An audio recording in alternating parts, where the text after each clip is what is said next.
তো জয় হিন্দ বন্ধুরা, এই মুহূর্তে গুরুত্বপূর্ণ একটা আপডেট নিয়ে আপনাদের সামনে চলে এসেছি।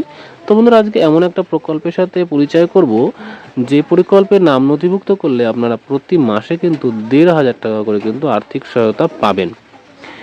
তো কিভাবে আবেদন করবেন, কারা কারা এই প্রকল্পের নাম নথিভুক্ত করতে পারবেন আর কারা কারা নাম নথিভুক্ত করতে পারবেন না, এছাড়াও কি কি ডকুমেন্ট লাগবে নাম নথিভুক্ত করতে গেলে, সমস্ত বিষয় আজকে এই ভিডিওর মাধ্যমে বলবো।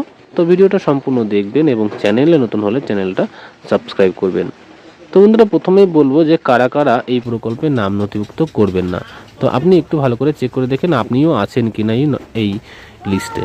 তো যেসব পরিবারের পারিবারিক বার্ষিক আয় ২.৫ লক্ষ টাকার বেশি তারা কিন্তু ফর্ম ফিল আপ করতে পারবেন না।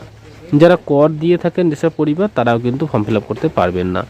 যেসব পরিবারে সরকারি চাকরি আছে বা পেনশন পাচ্ছেন তারাও কিন্তু ফর্ম ফিল আপ করতে পারবেন না। যেসব পরিবারে ৫ একরের বেশি জমি রয়েছে তারাও কিন্তু ফর্ম ফিল আপ করতে পারবে না। পরিবারের সদস্যদের একটি যদি ৪ চাকার যান অথবা একটি ট্রাক্টর থেকে থাকে তাহলেও কিন্তু ফর্ম ফিল আপ করতে পারবেন না। তো বন্ধুরা, এবার আমরা দেখব কারা সুবিধাটা পাবেন। তো বন্ধুরা, দেখতে পাচ্ছেন যে বিবাহিত, বিধবা, ডিভোর্সি, পরিত্যক্ত যেসব মহিলা আছে তারা কিন্তু ফর্ম ফিল আপ করতে পারবে এবং যেসব পরিবারের বার্ষিক আয় ২.৫ লক্ষ টাকার কম তারাও কিন্তু ফর্ম ফিল আপ করতে পারবে। এছাড়া যেসব পুরুষ ব্যক্তির ৬০ বছরের কম বয়স আছে তারা কিন্তু ফর্ম ফিল আপ করতে পারবে এবং ২১ থেকে ৬৫ বছর বয়সী মহিলাদের আর্থিক সহায়তাও কিন্তু দেওয়া হবে। অর্থাৎ যেসব মহিলারা ২১ বছর থেকে ৬৫ বছরের মধ্যে তারাও কিন্তু এর সহযোগিতাটা কিন্তু পাবে।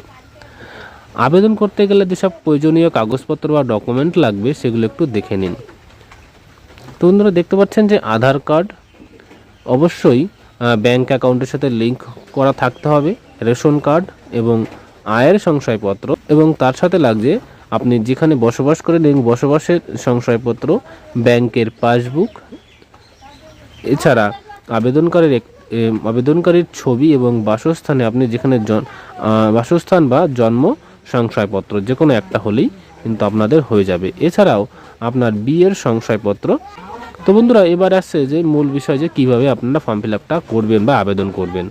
আপনারা চাইলে আপনারা অফিসিয়াল ওয়েবসাইটে গিয়ে মোবাইল দিয়েও বা মোবাইল অ্যাপ থেকেও আপনারা সরাসরি কিন্তু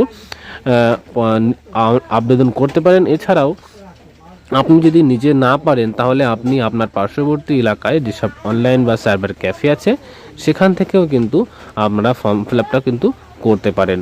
তো বন্ধুরা, কতটা ইম্পর্টেন্ট লাগলো সেটা একটা কমেন্টস করে জানাবেন। আর দেখা হচ্ছে নেক্সট ভিডিওতে। ততক্ষণ সবাই ভালো থাকবেন, সুস্থ থাকবেন। জয় হিন্দ, জয় ভারত।